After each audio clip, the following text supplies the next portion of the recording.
I'm sure every one of us is looking forward to the finance budget which the finance minister is going to present on 1st February in the parliament.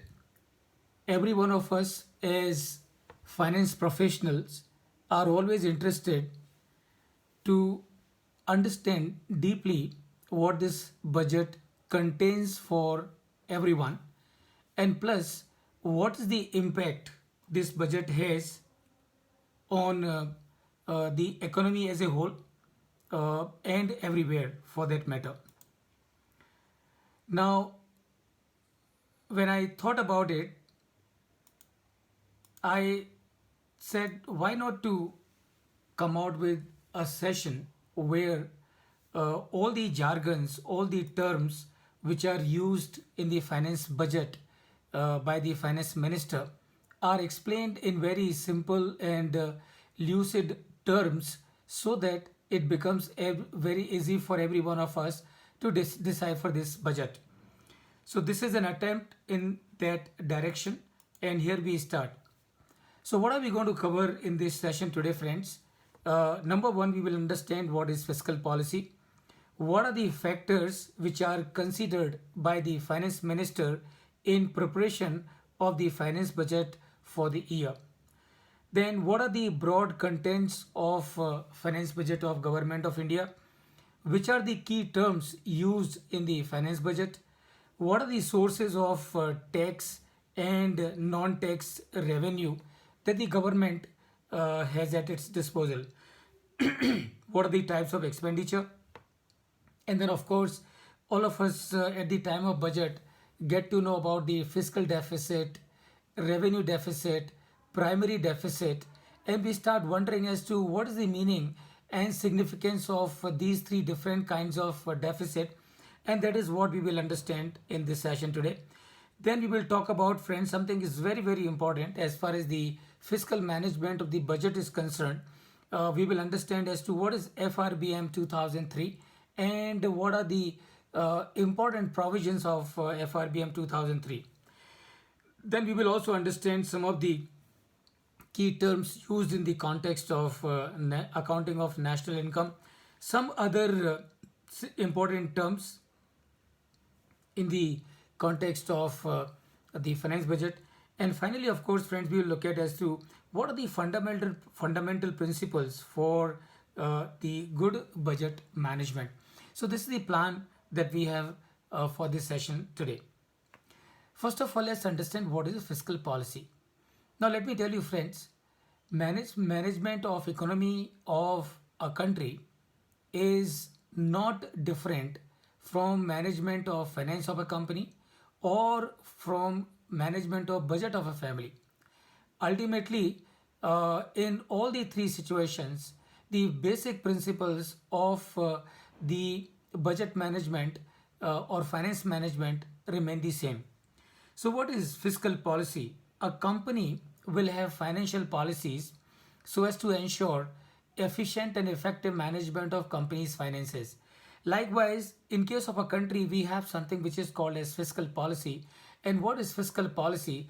It is nothing but aggregation of all the policies that the government of India deploys from the perspective and for achieving the purpose of proper financial management of the economy or proper fiscal management of the economy, and that is what fiscal policy is all about. What are the objectives of fiscal policy? So the fiscal policy has got five prime objectives. Please remember, is as simple as that. Government as the parental body of any economy has the same responsibility as parent has in a family. सो जैसे कि किसी घर में जो करता है घर का, उसकी जिम्मेदारी होती है कि पूरी फैमिली का डेवलपमेंट हो, पूरी फैमिली की ग्रोथ हो, उसी तरह से it is the responsibility of the government to ensure that there is a growth and development of every citizen of the country. And from that perspective, fiscal policies which are deployed by the governments have got five prime objectives. And what these objectives are, the objectives are: number one is to achieve full employment. Of course, full employment maybe in theory, but ultimately the end objective is to maximize employment for maximum number of the people of the country. Number two, the objective of fiscal policy is to stabilize the price level, and I'm sure we all can understand if the prices are fluctuating too often and too much high and low, it is not good for the people, and therefore it is the objective of the fiscal policy to ensure that there is a price stability. Number three, the objective is to achieve growth of the economy. Obviously, again, as I said earlier, the principles of financial management are same for a family, for a company, and for the country. So ultimately, if a family has to well, it has to grow. If a company has to well, it has to grow. If a country has to do well, country also has to grow. And therefore, the third objective of fiscal policy is to achieve good growth rate for the country. And objective number four is equilibrium of balance of payment, and this is very very important. Obviously, as a nation, as a country, we do import, we do export, and we have a lot of transactions happening where money is going in and money is going out. And please remember, ultimately किसी भी आदमी की जो position है, जो उसकी strength है, जो उसकी ताकत है, जो उसकी औकात है, कैसे मालूम पड़ती है? वो मालूम पड़ती है कि उसके पास में रिसोर्सेज कितने हैं, उसके पास में रिजर्व्स कितने हैं. And likewise, for a country, for economy to be strong, the balance of payment has to be very, very strong. That means the balance of payment should be favorable to a country. That means this country may have to pay less to outsiders and receive more from the outsiders, and that is your balance of payment. If you have to pay more to the outsiders and you have to receive less from the outsiders, you can understand that you are in a negative position as far as the financial strength is concerned. And therefore, the fourth objective of fiscal policy is to achieve balance of payment. And finally, the fifth objective is to promote economic growth of the country. And that is the fifth objective of the fiscal policy. Now, what are the four key components of fiscal policy? And friends, the purpose of sharing all this with you is tomorrow or on 1st February, when you will listen to the budget presented by the finance minister, or on 2nd February when you would be going through the newspapers reading about the finance budget, you should be able to find it much easy, listening to the finance minister while she is speaking in the parliament. And number two, when you are reading the newspaper, you should be able to figure it out with much more ease and comfort as to what did the budget contain. So the four components of fiscal policy: number one is the taxation policy, number two is the expenditure policy, number three is the investment policy, and number four is the debt and surplus management. So friends, these are the four components of fiscal budget for any country. Now I'm sure a question must be coming to your mind as to अगर government को physical management करना है तो government country का physical management कैसे करती है और कैसे करेगी. So remember, the government has got four tools at its disposal for the purpose of achieving fiscal management of the economy of the country. So the number one is the government expenditure, number two is the taxes, number three is the public debt, and number four is the finance annual budget, which is the focus for our discussion. So how does the government of the nation will use these four tools for the purpose of achieving fiscal management? And let me give you a few examples. Number one is the government expenditure.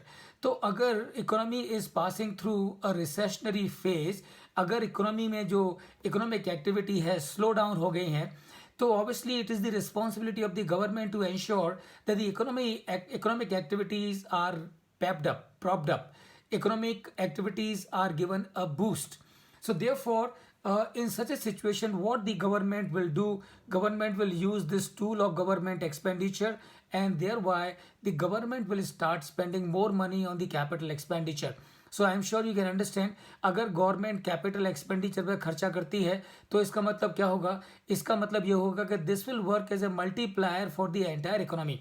तो अगर government infrastructure पर खर्चा करेगी, roads बनाएगी, bridges बनाएगी, power plants बनाएगी, सारे तरह के अगर कैपिटल एक्सपेंडिचर करेगी, so what is going to happen, it is going to increase the demand for cement, demand for steel, demand for manpower, and all that increase in the demand, remember, will correspondingly increase the demand for the ancillaries, and this will put the entire economy into a virtuous cycle. And that is how the government will use the government expenditure as a tool for giving boost to the economy. और अगर एक economy बहुत जोर में है, पहले से ही बहुत कुछ अच्छा चल रहा है, everything is going good, in such cases what the government will do, government will control the government expenditure on capital expenditure, and the objective is so as to control the supply of purchasing power and thereby bring the economic activity down. But that of course is an extreme case, will not happen very often, but theoretically we need to understand. The second tool which is available in the hands of the government for the fiscal management is the taxes. So अभी आपके दिमाग में ये सवाल आ सकता है कि taxes का इस्तेमाल गवर्नमेंट कैसे करेगी for the physical management. So remember, अगर इकोनॉमिक एक्टिविटी स्लो डाउन हो गई है और लोग खर्चा कैपिटल एक्सपेंडिचर करना नहीं चाह रहे हैं, सब जगह स्लो डाउन है, there is a recession in the economy. So in such cases what the government will do, government will reduce the taxes. And now what happens when the government would reduce the taxes, that means there is more money available in the hands of the people and also in the hands of the corporate, and this excess surplus available in the hands of the people and the corporate will encourage the corporates to incur more capital expenditure, and which in turn will give boost to the economy. And this is how the government will use the taxes for the purpose of boosting the economy. And it can also work the other way round. तो अगर economic activity already boom में है, बहुत जोर में है, बहुत जोश में है, everything is going good, in such cases what the government can do, the government will do opposite of what it did in the earlier example. And what the government will do, government will increase the taxes. So when the government will increase the taxes, the reverse will happen, the purchasing power in the hands of the people will shrink, and the funds available in the hands of the corporates also will shrink, because a chunk of their profits will go to the government as the taxes. As a result of that, the capital expenditure by the corporates will go down, and likewise, since the purchasing power in the hands of the people has shrunk, and that is why they have less money available for purchasing, and that is how it will lead to the slowdown in the economy, and that in case if the government wishes to do so. And the third is public debt, and that means what the government will also do from time to time is to increase the money supply or control the money supply for the purpose of ensuring fiscal management. And the fourth and the last is the annual finance budget. So annual finance budget, of course, is the fourth tool which is available in the hands of the government of India, or the government of any country for that matter, for doing the fiscal management. And the annual finance budget that we are talking about, remember, is a very important tool, because this tool, as we will discuss, is used by the government of the nation for making a lot of public pronouncements, for making a lot of changes in the laws, and also letting the people know as to what is the outlook of this government, and also present to the people as to what kind of funds flow management the government is going to do. So these, friends, are the four fiscal tool or four tools in the hands of the government for the purpose of fiscal management, and that is what you must remember. So I will quickly like to take you once again, so that the whole objective of this exercise is to make you empowered with the terms and terminologies used in the context of the budget. So fiscal policy हम समझ गए. Physical policy का मतलब क्या है? Physical policy का मतलब यह है कि गवर्नमेंट की वो सारी पॉलिसीज़ जिसके माध्यम से गवर्नमेंट पक्का करती है कि कंट्री के जो रिसोर्सेज हैं, कंट्री की जो फाइनेंसेस हैं, उनका मैनेजमेंट अच्छा हो. और उनका मैनेजमेंट किसके लिए होना चाहिए? उसका मैनेजमेंट 5 चीज़ों के लिए होना चाहिए. और वो 5 चीज़ें कौन सी हैं? वो 5 चीज़ें हैं: number 1, full employment; number 2, price level; number 3, growth rate; number 4, equilibrium in the balance of payment; and number 5, for promoting economic development of the country as a whole. And we have understood as to what are the 4 components of the fiscal policy: taxation policy, expenditure policy, investment and disinvestment policy, and debt and surplus management. What are the tools? government expenditure, taxes, public debt, and annual budget. Now, with this understanding, friends, let's move forward and come to the point of the finance budget. Now, a question that must be coming to your mind and should come to your mind as to what are the factors that are taken into account by the finance minister in preparation of the finance budget of the country. So remember, the first and foremost, so सबसे पहले जो चीज़ जो finance minister के दिमाग में रहती है for formulating the budget for the country, and that is the governments vision about the future course of the country. तो जो गवर्नमेंट का जो विजन है देश को लेके, देश की लोगों को लेके और देश के सारे एस्पेक्ट्स को लेके, that is the first factor that is taken into account, because ultimately the finance budget has to be in line with the vision of the government of the country. The number two is economic survey. So I'm sure you will know that a day before the budget is presented, the government also presents in the parliament the economic survey. And this economic survey tells about as to how the economy has progressed in last 1 year and in which direction the economy is going, what are the strengths and the weaknesses of the economy, what are the things that need to be taken care of going forward. So all that is incorporated in the economic survey, and all those aspects are also taken into account by the finance minister while preparing the budget. Number three is the election manifesto. Obviously, the government that comes into power, before coming to the power, they would have gone to the public for the election, and at the time of approaching the people for voting in favor of that particular party, the party will come out with a election manifesto, and that is where they would spell out as to what all they plan to do if in case if they come to power. So whatever promises that they have made, in their election manifesto, those election manifesto promises also will find place in the finance budget that is prepared by the finance minister. Number four is the common minimum program. So fortunately now this particular aspect is not there, but prior to this government, and when I say this government, not only in the second term but also in the first term, so prior to the year 2014 in our country, the governments were formed by a lot of companies coming together, by a lot of alliances. And obviously, since 25-30 parties will come together, they will form the government. So obviously, all of them will have something or the other, and they would prepare something which is known as common minimum program. So in case that was to be the case, then common minimum program will also be taken into account by the finance minister while preparing the budget. But fortunately, with this government, that problem is not there, because this government is in the power on its own strength. So therefore, there is nothing called as common minimum program. What this government has is something which is the government's vision, and that vision is of omni prosperity. And what is omni prosperity? Omni prosperity is the growth of everyone, development of everyone, and that is what it is. Number five, the factors which are taken into account are the policy decisions that the government may have announced in the past. Those also will find place in the budget preparation.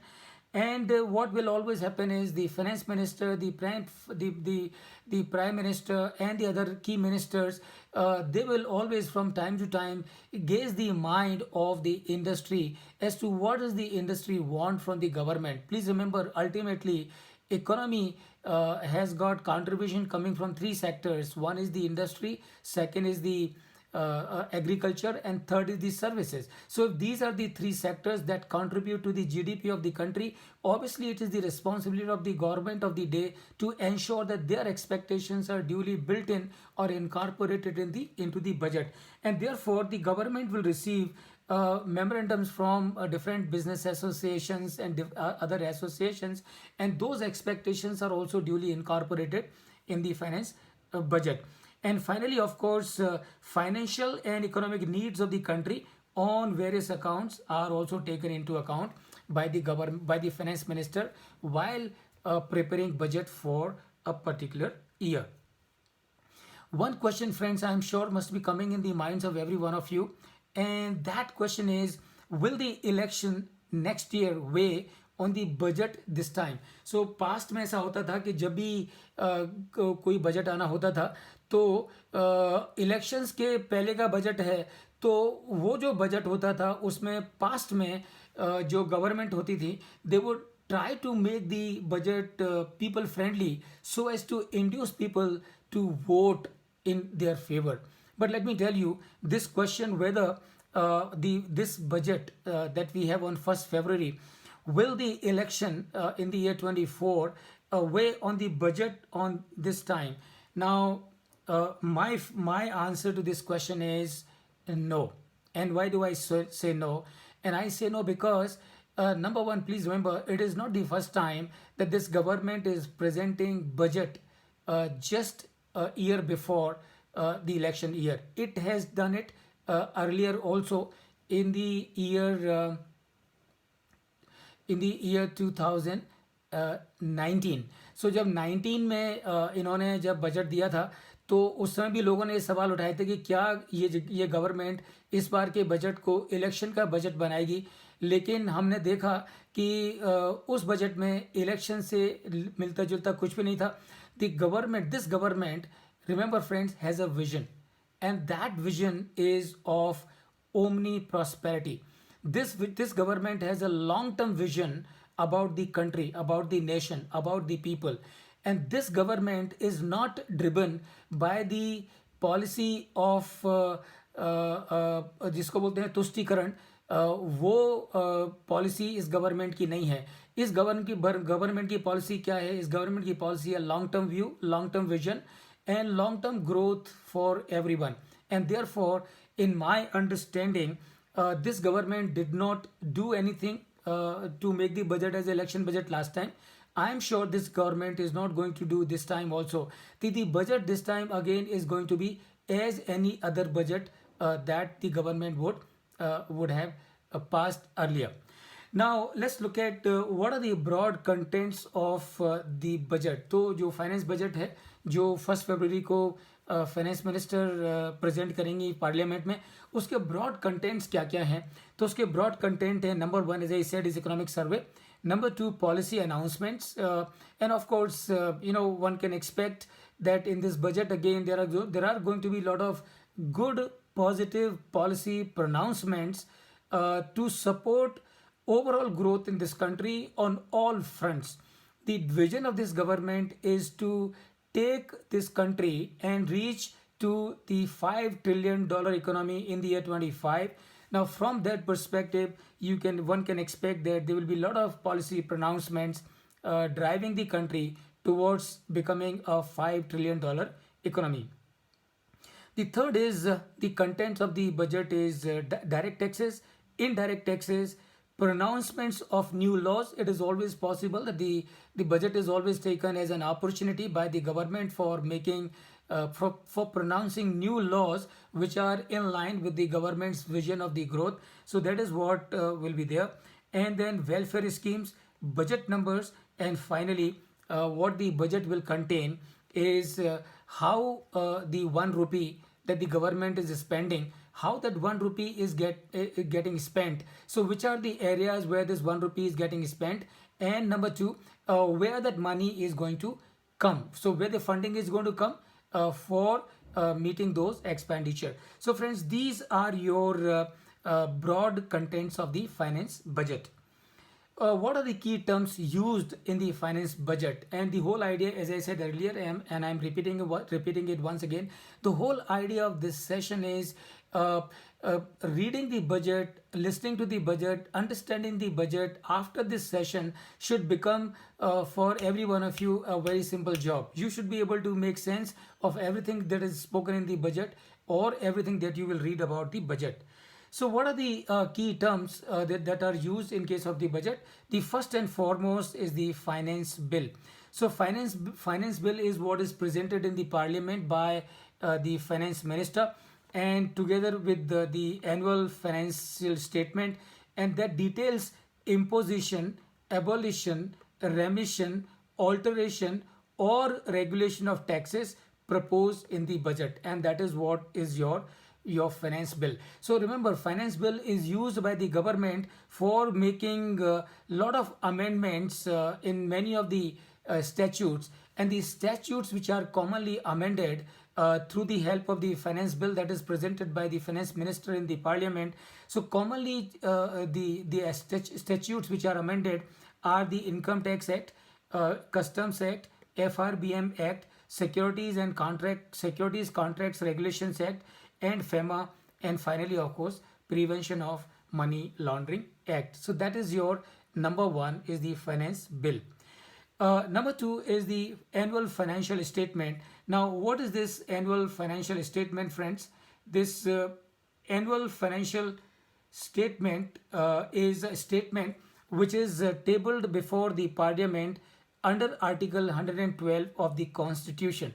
Now, what this annual financial statement, which is presented as part of the budget by the finance minister, what does it contain? This annual financial statement, number one, contains estimated receipts and expenditure of the government for a financial year. तो सबसे पहले ये जो annual financial statement है, ये क्या दिखाता है? सबसे पहले ये दिखाता है कि for the year 23-24, that is the year for which the finance budget is being presented, उस साल के लिए 23-24 के 23-24 साल के लिए for the year 23-24, it is going to give the estimated receipt and expenditure of the government. यानी कि 23 और 24 के साल में ये गवर्नमेंट रेवेन्यू के ऊपर, कैपिटल के ऊपर क्या क्या खर्चे करने वाली है, इस कंपनी का रेवेन्यू कहाँ कहाँ से आने वाला है, इस कंट्री का कैपिटल रेवेन्यू कहाँ कहाँ से आने वाला है. सो that is number one. Number two, what it presents is the revised estimates of the previous year. अब देखिए जरा ध्यान से सुनिए, 22-23 में यानी कि लास्ट फरवरी यानी कि फरवरी 22 को जो गवर्नमेंट ने बजट प्रेजेंट किया फाइनेंस मिनिस्टर ने ऑन 1 फरवरी 1922, तो उस साल में उन्होंने 22 और 23 का बजट प्रेजेंट किया.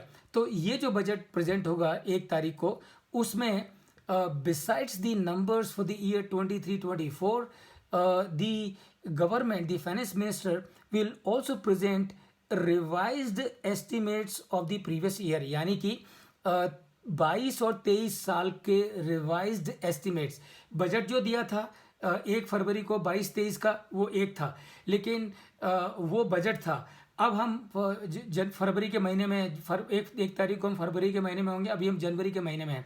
तो 22-23 के जो बजट था उसके अगेंस्ट में एक्चुअल एस्टिमेट्स कितने हो रहे हैं, that is what will be presented for the year 22 and 23. So what you will have for the year 23-24, you will have the budget, and it will also have for the year 22-23, it will have the revised estimates. यानी कि जो budget बनाया था 22-23 का 1 तारीख फरवरी 22 को, उसके against में what is the likely inflow and outflow for the year 22 and 23, and what it will also give is for the year 21-22 actual.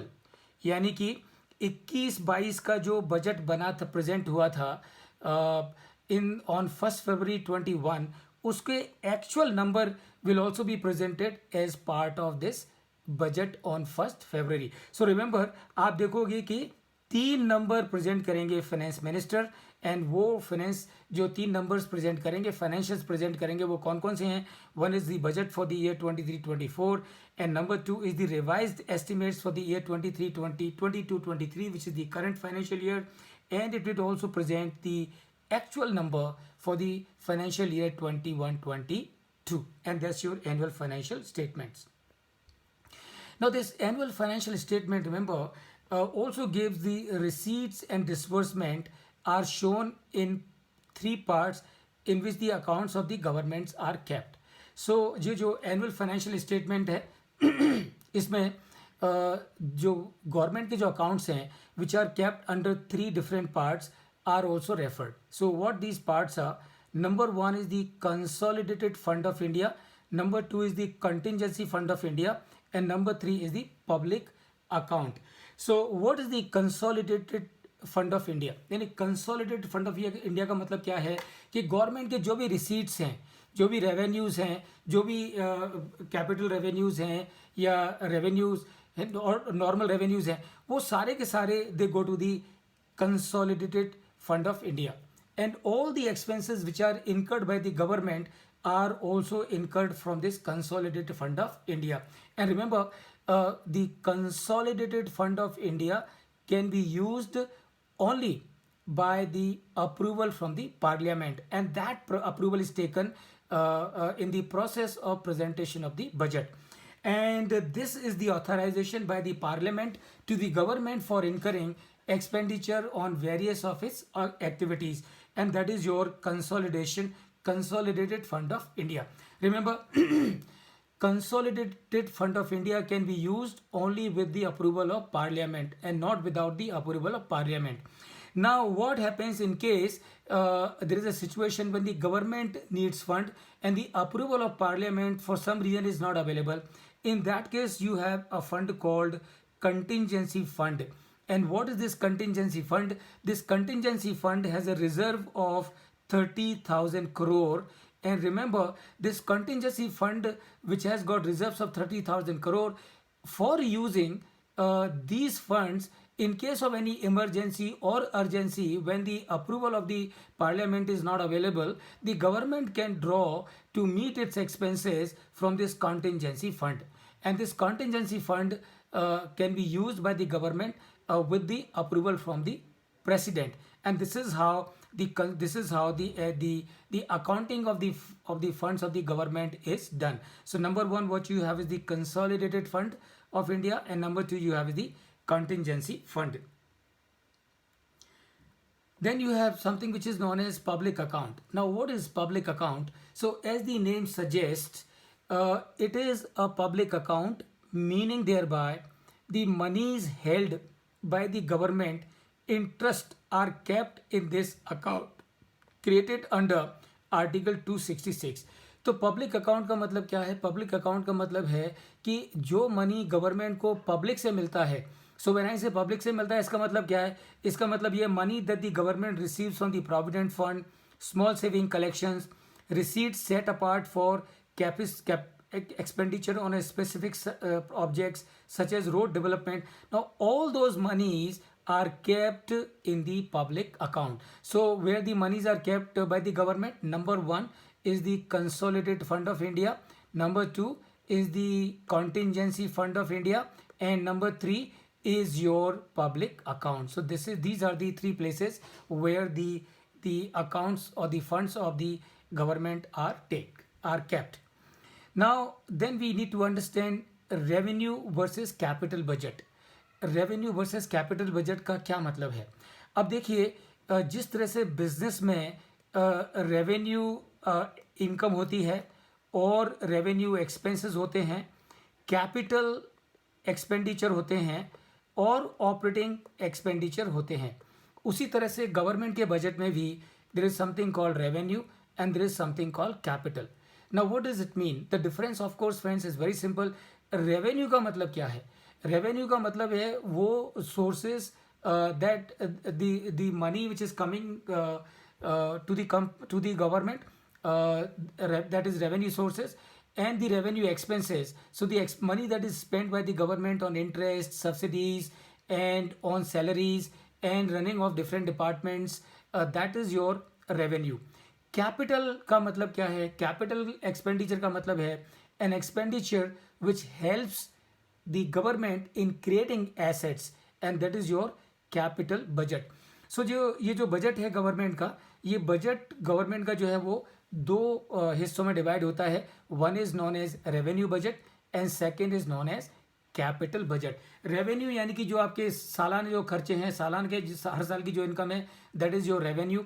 And capital का मतलब ये है कि जो assets and the liabilities that you create, those are part of your capital budget. So what are the revenue receipts? So the revenue receipts mostly will be from the tax. So we all know the government collects tax from the direct tax and from the indirect tax. Direct tax का मतलब क्या है? Direct tax का मतलब ये income tax. So the money tax which is directly collected from the assessee by the government is the direct tax. So income tax, corporate tax, capital gain tax. Now these are the taxes which are directly collected by the government from the assessee itself, and that is how they are referred as direct taxes. Against the direct taxes, you got indirect taxes. So in case of indirect taxes, the person who is paying the tax does not pay to the government directly. It is through someone.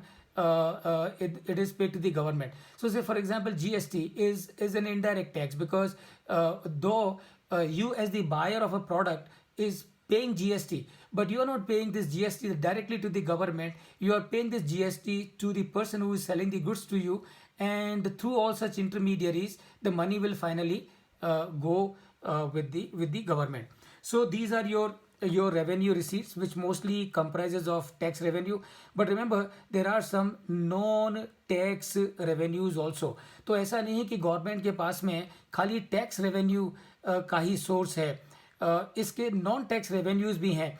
जैसे कि for example, the government will receive interest and dividends on investments. So whatever investment the government has made in different PSUs, different organizations, so those organizations from time to time will pay dividend to the government. So that is again a source of revenue receipt for the government. Likewise, the government will also receive receipts, fees and other receipts. I am sure we all know that the government collects from the telecom industry something which is known as spectrum fees, so, or the license fees which is collected. Now this is again, so spectrum fees that is collected by the government from the telecom sector is an example of a revenue receipt. Likewise, the government will give the mines mining to the corporates on lease. So the lease that is collected by the government, again remember, is a revenue receipt of the government, which falls into the category of non-tax revenue. And as far as the expenses are concerned, the revenue expenses are concerned, that will be salary, subsidies, interest payments, and so on and so forth. So what are the revenue expenditure? As I said, the revenue expenditure will mean administrative expenses, pension payments, interest payments on debt and subsidies. And so these are the example of revenue expenditure. One criteria to identify a revenue expenditure is to understand that revenue expenditure do not result in creation of the assets. Capital expenditure will result in creation of capital assets, not the revenue expenditure. So what are the capital receipts? So you have revenue receipts and you also have capital receipts. So what are the capital receipts? So the capital receipts are non-debt receipts. और non debt receipt का मतलब ये है कि capital receipt जो government की हैं उनको दो हिस्सों में डिवाइड कर सकते हैं. One is known as debt receipt. So when the government is borrowing the money that the government is borrowing, remember, it is a capital receipt for the government.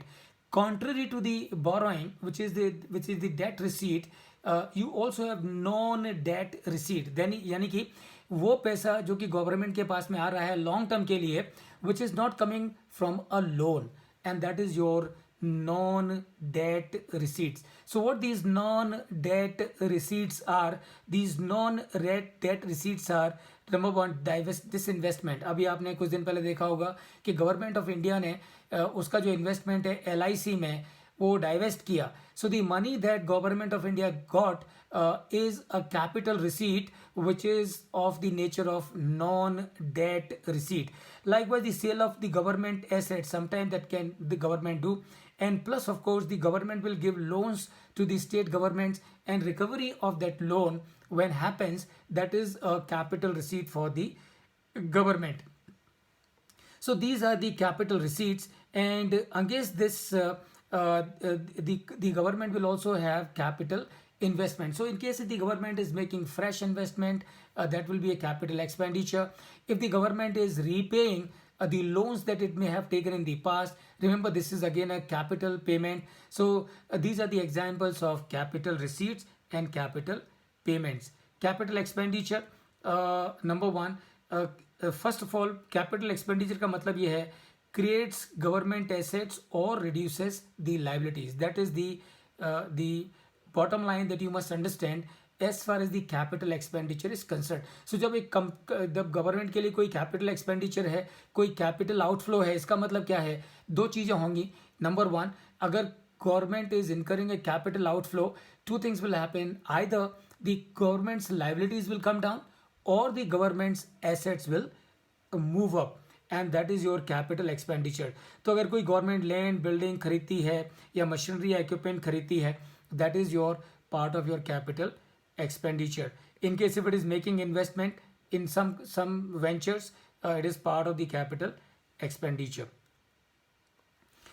These are few examples that I've discussed with you. So I'm going to capital receipt example is just to refresh. Domestic and external borrowing is an example of capital receipts. Proceeds of divestment again is an example of capital receipts. Recovery of loan, as we discussed little while ago, is again an example of capital receipts. Public debt, of course, is very simple. Public debt का मतलब ये है money that the government has taken from the public, that is the public debt. Now, public debt is the total amount borrowed by the government. Of course, please understand, lesser the borrowing, better it is. Higher the borrowing, worse it is for the economic administration by a government.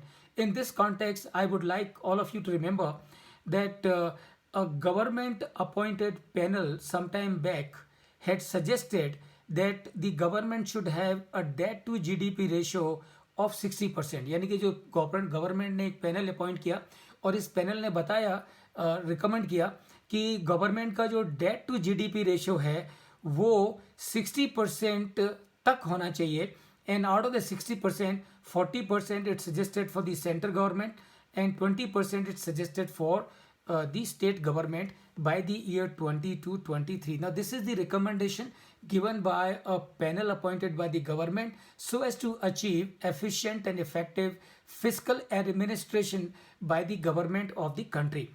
So this was the suggestion that the debt to GDP ratio should be up to 60%. But because of the pandemic, this ratio peaked to 89% against 60% in the financial year 21. And I'm sure you will remember 21 was the pandemic year. And in the pandemic year, government of course had to take a lot of extraordinary initiatives. As a result of those extraordinary initiatives, this has already peaked to 89%, and it came down to 83.4% in the FY22. I am sure this benchmark of debt to GDP ratio, which was 83.4% in the FY22. Let's see how does it turn out.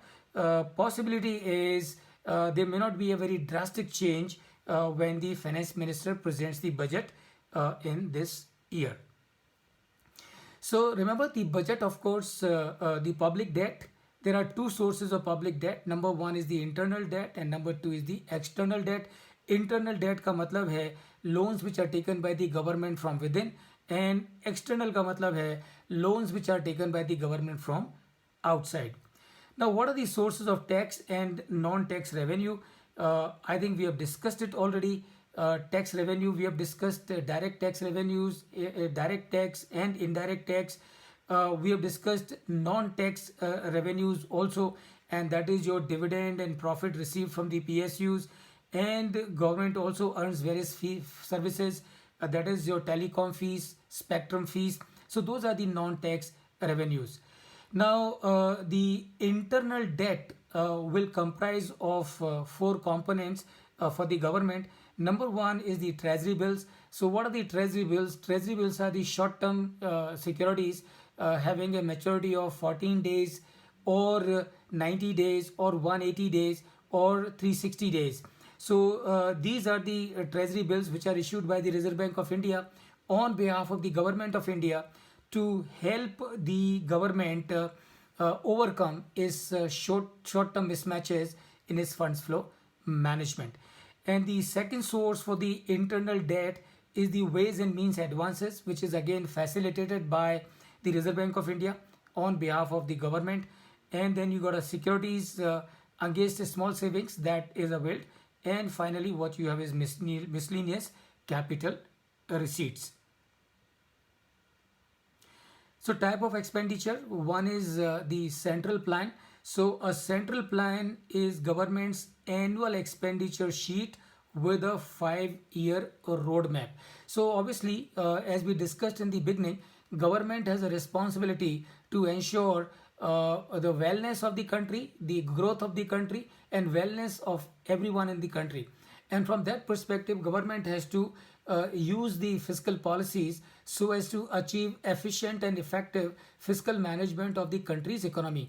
And that means what? That means it has to ensure that there is a maximum employment, there is a price stability, and there is an equilibrium of the balance of payment, and there is an overall growth in the economy. So from that perspective, the government will make a plan which is known as central plan.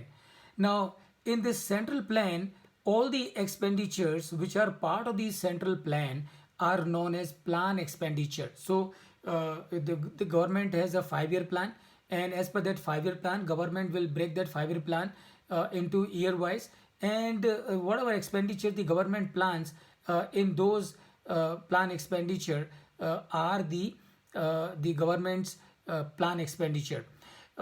These of course are extremely important so as to ensure the growth of the economy.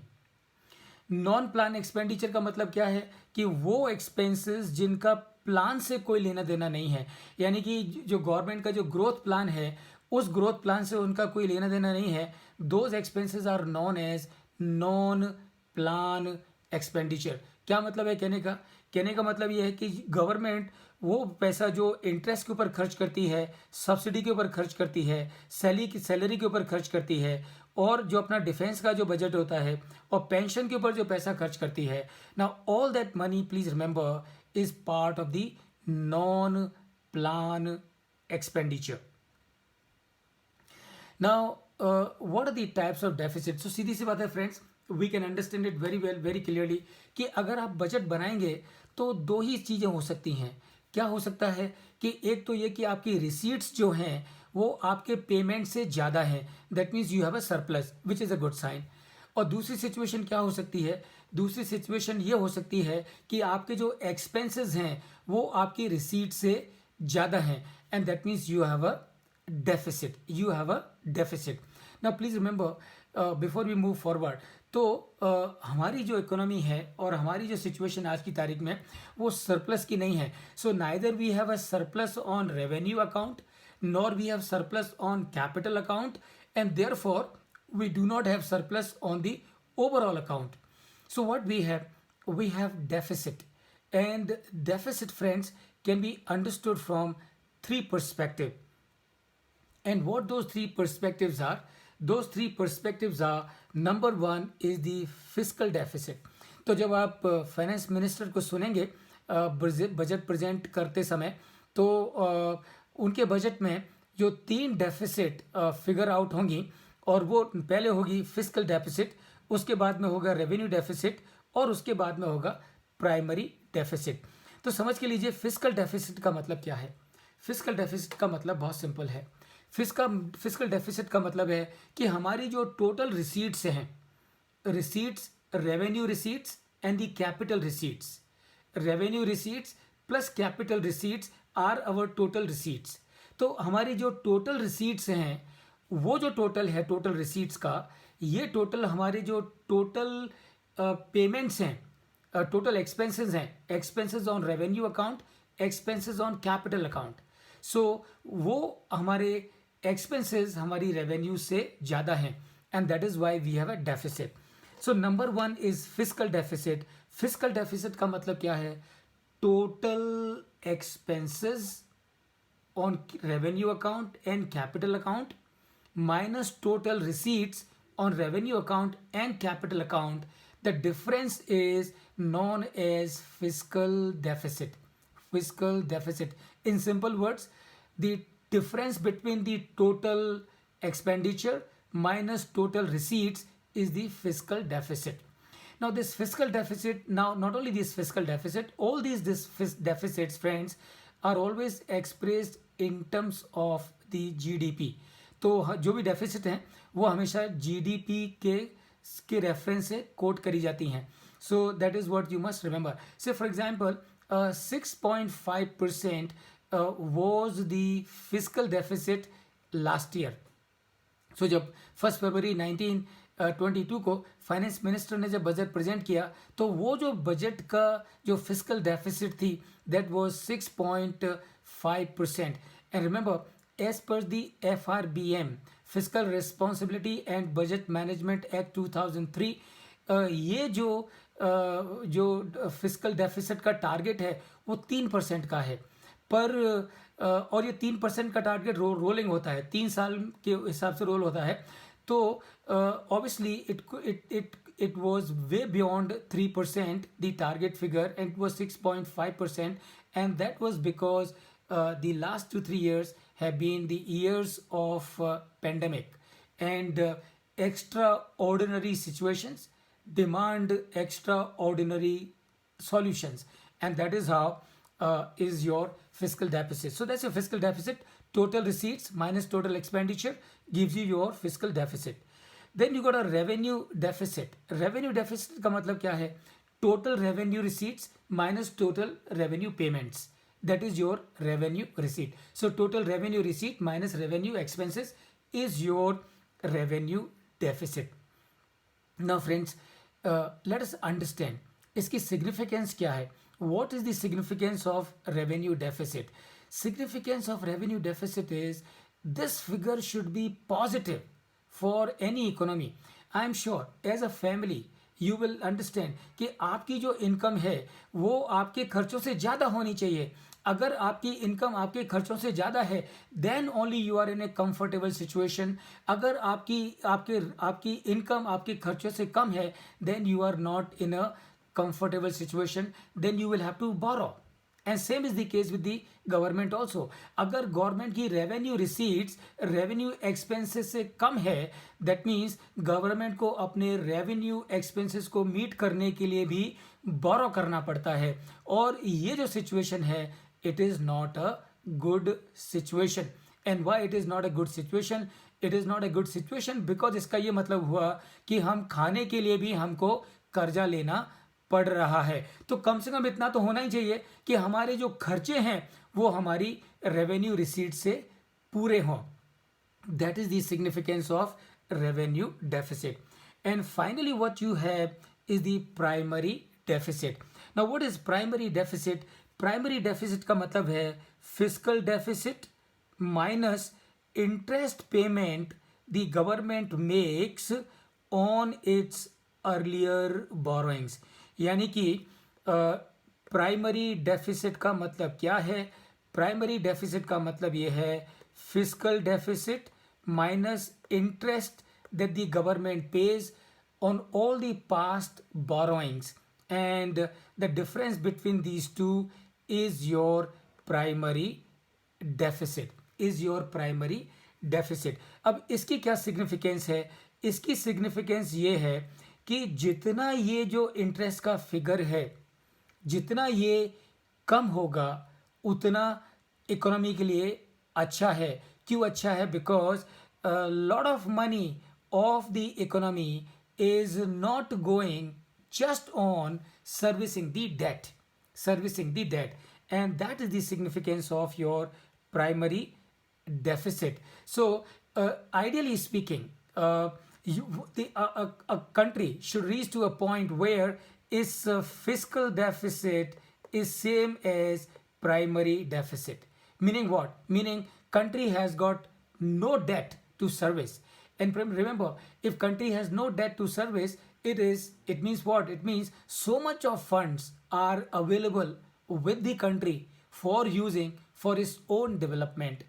And that, friends, is the significance of the primary deficit.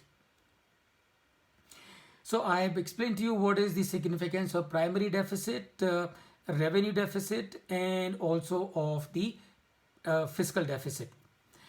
Now FRBM. Now what is FRBM?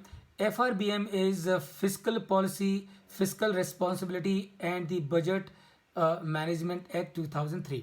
ये क्या है FRBM 2003 क्या है? What is FRBM 2003? What is Fiscal Responsibility and Budget Management act 2003? तो parliament ने 2003 में एक नया एक्ट पास किया and that is known as FRBM 2003. और ये FRBM 2003 क्यों पास किया? It is to put a control on the government spendings. Please remember, if a government keeps on borrowing, what is going to happen? Those borrowings are going to put the entire economy into the perils. To keep a control on that, you have the FRBM. And this FRBM stipulates certain target fiscal deficit norms. And that I said to you, normally it was supposed to be 3%, but now for the year, for the budget for the year last year, it was indicated to be 6.5%. Now, what are the fundamental principles of good budget management? तो किसी भी budget का management अच्छा हो, इसके क्या क्या fundamental principles हैं? नंबर 1, सबसे पहला fundamental principle for the good budget management is all expenditure on revenue should be made from receipts on revenue only. यानी कि all your revenue expenses should be made through your revenue receipts only. Meaning what? Meaning your revenue deficit should be as low as possible, preferably positive, or if not positive, at least zero. And if not zero, it should be as less as possible. That's the principle number 1. Principle number 2, ideally there should be surplus on account of revenue receipt such that part of the capital expenditure are financed through non-borrowed funds. Please remember, जितना आपके पास में revenue का surplus होगा उतनी आपकी borrowing automatically कम हो जाएंगी. जितनी आपकी बोरोइंग कम हो जाएंगी उतना आपका इंटरेस्ट बर्डन कम हो जाएगा. जितना आपका इंटरेस्ट बर्डन को कम हो जाएगा उसके हिसाब से आपकी प्राइमरी डेफिसिट इंप्रूव हो जाएगी. And that is how it is going to help the country. Number 3, the government revenue deficit should be zero, as I said already. Prudent fiscal management requires that the government does not borrow to consume in the normal course. अगर government को borrow करना है for the capital expenditure which are going to be productive, infrastructure build करना है उसके लिए borrow करना है, ऐसी एसेट्स क्रिएट करनी है जिनसे कि रेवेन्यू आगे बढ़ेंगे बनेंगे, ऐसे खर्चे करने हैं, अगर उसके लिए बोरो करना है there is no harm. But don't borrow for consuming, that is dangerous for the economy. Capital expenditure must be productive in nature, not merely repayment of earlier borrowings. And friends, last but not the least, every citizen has to contribute for the growth of economy and the nation. And this is the most important thing that every one of us in this country, 140 crore लोगों ने ये message समझ के लेना चाहिए कि अगर देश की उन्नति होनी है, अगर इकोनॉमी को प्रोग्रेस करना है, कंट्री को प्रोग्रेस करना है, तो उस प्रोग्रेस के लिए सारा काम गवर्नमेंट के भरोसे छोड़ने की जरूरत नहीं है. Everyone has to contribute. Every one of us, हम सब के सब 140 करोड़ लोगों ने सोचना चाहिए कि मैं रोजाना ऐसा क्या करता हूँ जिससे कि मेरी कंट्री की इकोनॉमी को की बढ़ोतरी होती है. तो वो कंट्रीब्यूशन हर आदमी ने करना चाहिए, हर आदमी ने सोचना चाहिए. तो देश की progress will happen by leaps and bounds. Then the country will really grow and by a quantum leap. And that is everyone has to decide to contribute for the economy and for the nation. Now, I'm sure last question, and it must be in the minds of every one of you. How will the stock markets be reacting post budget presentation? तो सबके दिमाग में एक सवाल होता है कि इस बार जब फाइनेंस मिनिस्टर बजट प्रेजेंट करेंगे तो उसके बाद में स्टॉक मार्केट में उसका क्या रिएक्शन होगा. तो मेरे विचार से will have positive improve upward movement for sure. तो मेरी जो रीडिंग है वो ये है कि इस बार जब फाइनेंस मिनिस्टर बजट प्रेजेंट करेंगे तो उनके बजट का स्टॉक मार्केट के ऊपर डेफिनेटली अपवर्ड मूवमेंट होगा, इसमें कोई शक नहीं है, because the budget is definitely going to be a growth oriented budget. The budget is really going to launch the economy of this country for the target of $5 trillion.